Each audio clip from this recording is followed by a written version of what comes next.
what the numbers are suggesting as far as the state of Uttarakhand is concerned. That was another state that BJP, had a lot of issues with. Another state rocked by change in state leadership, the top leadership, not once but a multiple times. So, Archana, do you have the numbers for Uttarakhand? What is the projection? Who's coming back? Yes, again, Hina, it is a very close contest, but BJP is very close to the majority mark. 37 seats are being projected for the BJP. Congress, they're a close second with 31, AAP managing just one, others one. This is the total assembly strength is 70. So BJP has, crossed the halfway mark here. But we'll have to wait and watch because this state, and as you rightly mentioned, has seen political instability in as many months. 3 CMs got changed in the state of Uttarakhand. It has had a history of several chief ministers being changed, political instability, and this is one of the reasons why we were expecting a sense of resentment as far as voters are concerned. But if these exit polls are to go by, voters have endorsed the BJP for now. Smita Gupta, despite political instability that we saw as far as BJP is concerned in Uttarakhand, the party seems to be getting about 37 seats. What will you say about what the numbers are suggesting? Congress party 31, Aam Aadmi party 1, others 1. Well, if these numbers are indeed correct and the BJP does cross the halfway mark and forms the government, it will be a case of another state that the Congress is thrown away. Because as I think the speaker before me mentioned, the BJP was stymied by the fact that it had changed 3 chief ministers and there was a lot of a problem within the BJP. But the Congress, instead of focusing on Mr. Harish Rawat, who has a standing apart from the fact that he's a congressman. In the beginning, he was involved in dealing with Punjab. Then after that, the party did not fully back him because Harish Rawat personally is extremely popular beyond and above his party. So if these numbers do turn out to be right, it will really be a case of another state that the Congress has just thrown away.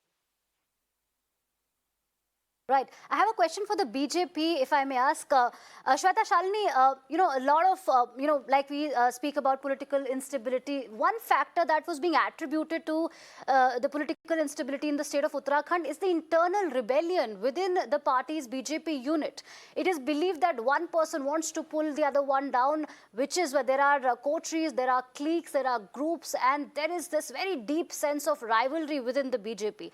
As a result of which, the voters think that it's unfair because they vote in the name of a particular party. They vote for the promises that were made to them. But at the end of the day, they see the CM being changed 1 year after the other or months after the other. So what has the BJP done in order to ensure that their leader will stay intact and the governance won't be affected? Because internal rebellion can go on. This instability, this pulling each other down can continue. But what is the assurance that you would want to give the voters that their leader will be there, the chair will remain intact?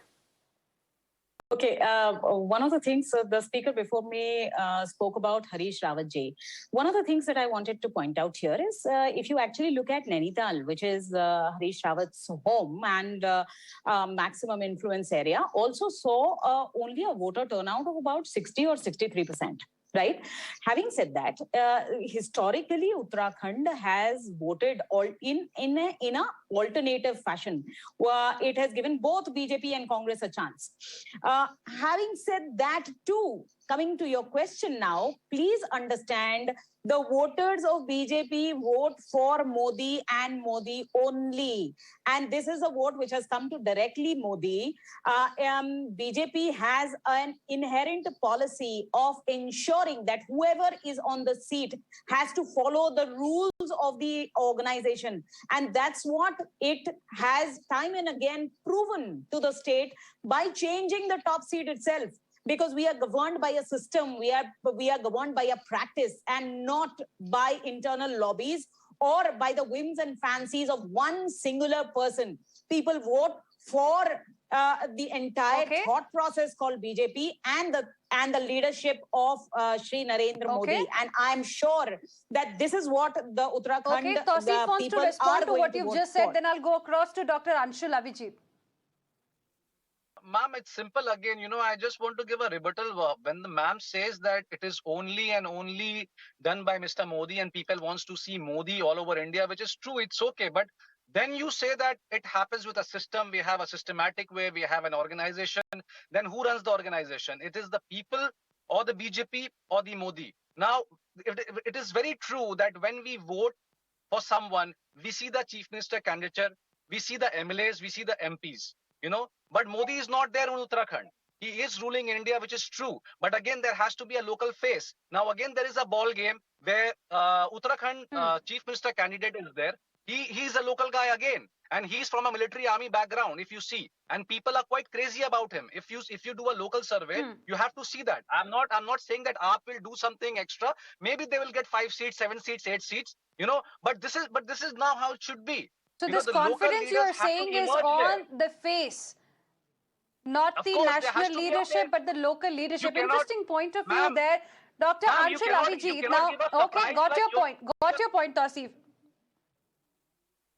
I got your point completely. Dr. Anshul Avijit, now, if we go by the numbers that these exit polls are suggesting, and if BJP is indeed leading, then do you see it as a big disappointment for the Congress party? Because Mr. Harish Rawat was the face of the Congress, but he was seen most of the time, solving the crisis within Punjab. So, na Maya Mili na Ram, because in Punjab also you're not looking very good. Congress is not looking too good in Uttarakhand too.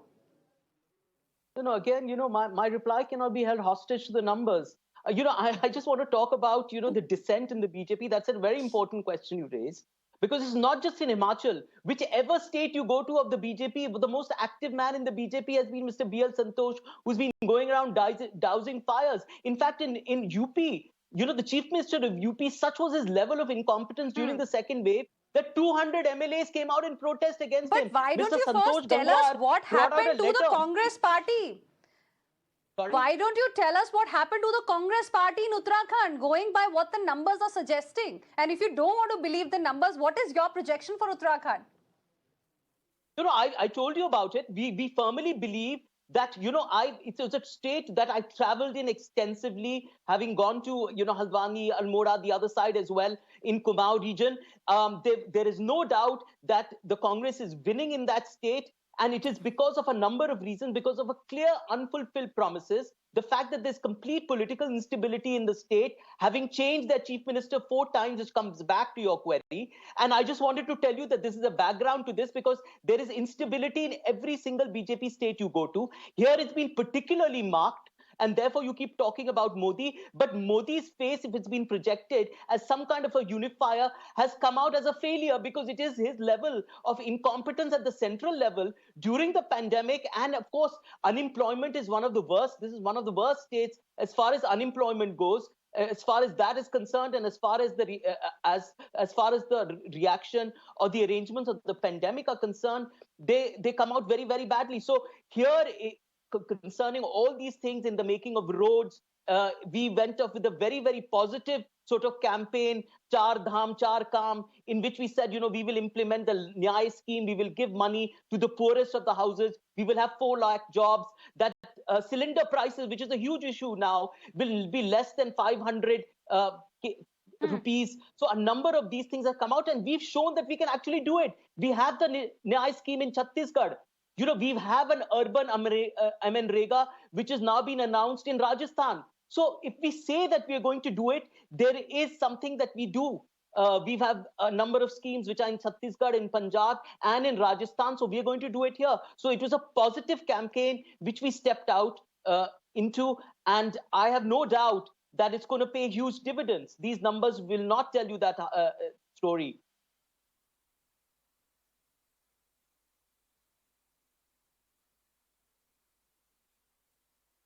Okay. Now, Mr. Ravi Srivastava, how will you like to react to what the poll of polls, is suggesting for Aam Aadmi Party in Uttarakhand? Because the party was quite aggressive in announcements that it made in Uttarakhand to woo voters there, but it seems they haven't really worked so well. So just like Goa, Uttarakhand also seems to be slipping away. I fully agree with you. the poll of polls really disappoints me as far as Uttarakhand is concerned, and showing only one seat over there. It's indeed, I think there is some kind of an error, and AAP will definitely do better. That projected Colonel Kotiyal, who is a very, a bright person, an honest person, and who has been carrying out the AAP work for last several years in Uttarakhand region, and he was widely accepted by the people over there. So these results are a bit disappointing. I would definitely like to see that the BJP, the kind of numbers are projected, they reach to that level, because the kind of mismanagement during the Kumbh Mela happened, where a lack of people, there were fraudulent testing was done, and there is a CBI inquiry even has been instituted for that, and the kind of leadership they had, and they had to change the chief minister 3 times. So this is what the kind of organization my friend was talking about. The face of Mr. Modi will win everywhere. I think it is too far fetched, and that is not going to work in this election. So I think it's a disappointment if you say one seat only. I think AAP will definitely do better, and this will be another good footprint as far as Uttarakhand state is concerned, because that is also closer to Delhi, and it will be easier for Arvind Kejriwal to concentrate on that state. Yes.